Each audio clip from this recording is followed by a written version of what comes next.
Hey, thank you for stopping by my channel. Tonight I want to discuss Syria.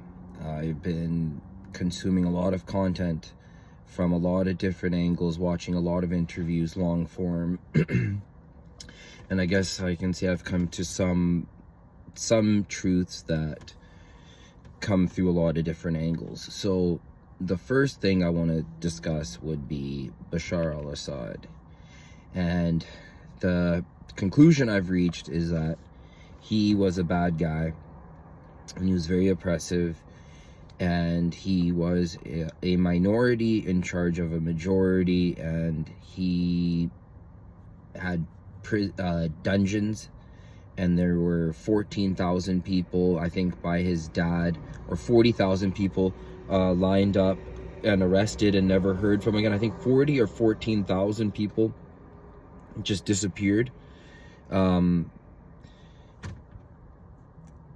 The other thing is that I heard on a military sense was that if Bashar al-Assad knew that Syria was going to fall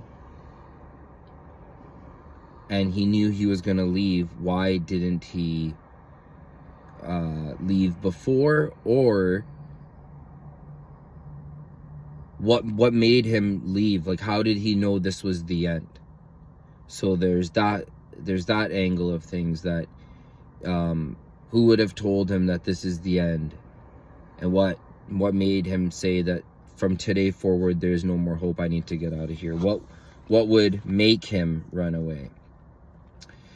Another thing about the whole thing is that a lot of the Muslim channels I look at, they're very happy that finally Syria has been freed, and positive vibes. Okay, then there's a lot of these American right-wing type people who are pro Assad and think that he was a good guy, and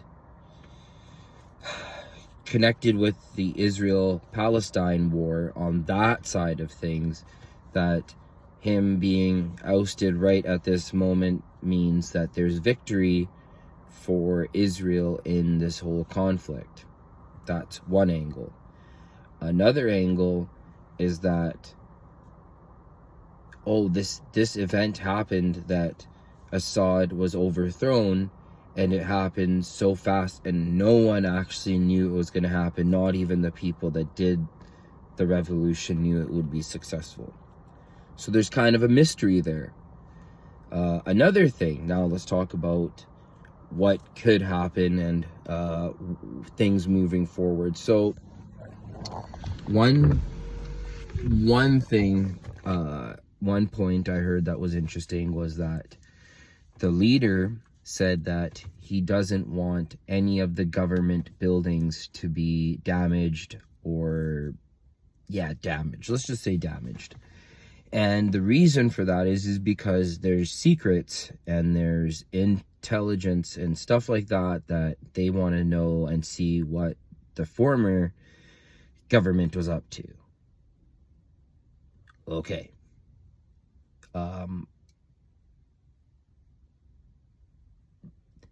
Then you have to look at Iran. What are they saying? What is Israel saying?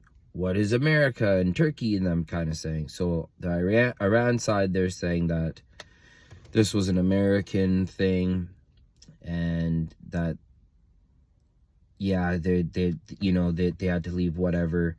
Then you have the Israel side, and they're going in there and they got their own thing that they're working. And